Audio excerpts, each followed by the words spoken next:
حضرت آدم علیہ السلام کا قصہ۔ ایک روایت مشہور ہے کہ جب اللہ تعالیٰ نے حضرت آدم علیہ السلام کا پتلا بنانے کا ارادہ فرمایا تو جبرائیل علیہ السلام کو رب العالمین نے حکم دیا کہ ایک مشت خاک زمین پر سے لاؤ۔ بحکم الہی حضرت جبرائیل علیہ السلام آسمان کی بلندی سے فوراً زمین پر آئے۔ اب جہاں خانہ کعبہ ہے چاہا کہ ایک مشت خاک لیں۔ اس وقت زمین نے اس کو قسم دی کہ اے جبرائیل، خدا کے لیے مجھ سے خاک مت لیں کہ اس سے ایک خلیفہ پیدا ہوگا اور اس کی اولاد عاصی و گناہگار موجب عذاب ہوگی۔ میں مسکین خاک باں ہوں، عذاب خدا کی طاقت و تحمل نہیں رکھتی ہوں۔ اس بات کو سن کر حضرت جبرائیل علیہ السلام خاک لینے سے باز آئے اور زمین سے مٹی نہ لی۔ غرض اسی طرح سے جبرائیل علیہ السلام لوٹ گئے اور اسی طرح اسرافیل علیہ السلام اور میکائیل علیہ السلام سے بھی یہ کام انجام کو نہ پہنچ سکا۔ تب اسرائیل علیہ السلام کو بھیجا۔ ان کو بھی زمین نے منع کیا، لیکن انہوں نے نہ مانا کہ تو جس کی قسم دیتی ہے میں اس کے حکم سے آیا ہوں، میں اس کی نافرمانی نہیں کروں گا، تجھ کو لے کے ہی جاؤں گا۔ بس اسرائیل علیہ السلام نے ہاتھ باہر نکال کر ایک مٹھی بھر خاک اسی سرزمین سے لے لی اور لے کر عالم بالا پر چلے گئے اور عرض کی خداوند تو دانو بینا ہے، میں نے یہ حاصل کیا۔ تب اللہ تعالیٰ نے فرمایا اے اسرائیل علیہ السلام، میں اس خاک سے زمین پر ایک خلیفہ پیدا کروں گا اور اس کی جان قبض کرنے کے لیے تجھی کو مقرر کروں گا۔ تب اسرائیل علیہ السلام نے معذرت کی کہ یا رب، تیرے بندے مجھے دشمن جانیں گے اور گالیاں دیں گے۔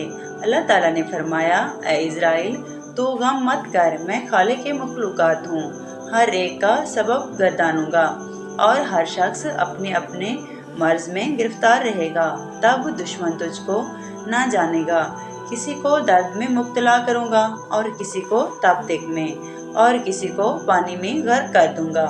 ایک حدیث کے مطابق حضرت ابراہیم علیہ السلام اپنے گھر میں تشریف لاتے ہیں کہ اچانک گھر میں ایک خوبصورت نوجوان شخص داخل ہوا۔ آپ علیہ السلام نے پوچھا کہ اے اللہ کے بندے، تجھے اس گھر میں کس نے داخل ہونے دیا؟ اس نے کہا کہ گھر والے نے۔ آپ علیہ السلام نے فرمایا بے شک صاحب خانہ کو اس کا اختیار ہے، یہ تو بتاؤ تم کون ہو؟ اس نے کہا کہ میں ملک الموت ہوں۔ آپ علیہ السلام نے فرمایا مجھے تمہاری چند نشانیاں بتائی گئی مگر تم میں ان میں سے کوئی نشانی بھی نظر نہیں آ رہی۔ تو ملک الموت نے پیٹھ پھیر لی اور آپ علیہ السلام نے دیکھا کہ ان کے جسم پر آنکھیں ہی آنکھیں نظر آنے لگی اور جسم کا ہر بال نوکدار تیر کی طرح کھڑا تھا۔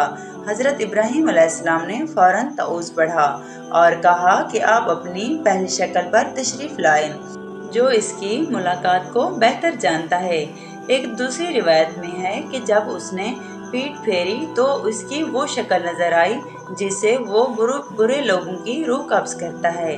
اس کے بعد حضرت ابراہیم علیہ السلام نے معلوم کیا کہ اے ملک الموت، آپ مجھے وہ شکل دکھائیں جو کفار میں نظر آتی ہے۔ تو اس نے کہا کہ یہ آپ کی طاقت سے باہر ہے۔ ملک الموت نے وہ صورت دکھانا شروع کی اور فرمایا کہ اپنا منہ موڑ لیجئے۔ اب جب دیکھا تو سیاہ شخص کے سر میں آگ کے شعلے نکل رہے ہیں، اس کے جسم پر بال کی بجائے تیر اور منہ سے آگ نکل رہی ہے۔ یہ حال دیکھ کر آپ پر غشی طاری ہو گئی۔ اس کے بعد آپ نے دیکھا کہ ملک الموت اپنی شکل میں موجود تھے۔ حضرت ابراہیم علیہ السلام نے فرمایا اب ذرا یہ بتائیے کہ مومن کی روح کیسے قبض کرتے ہیں؟ تو کہا ذرا پیٹھ پھیر لیجئے۔ آپ علیہ السلام نے منہ پھیر کر دیکھا تو آپ کے سامنے ایک حسین نوجوان کھڑا تھا جس کے کپڑے سفید اور جسم مہک رہا تھا۔ آپ علیہ السلام نے منظر دیکھ کر فرمایا اگر مومن کو آپ کے دیدار کی دولت ہی نصیب ہو جائے تو اس کے لیے یہی کافی ہے۔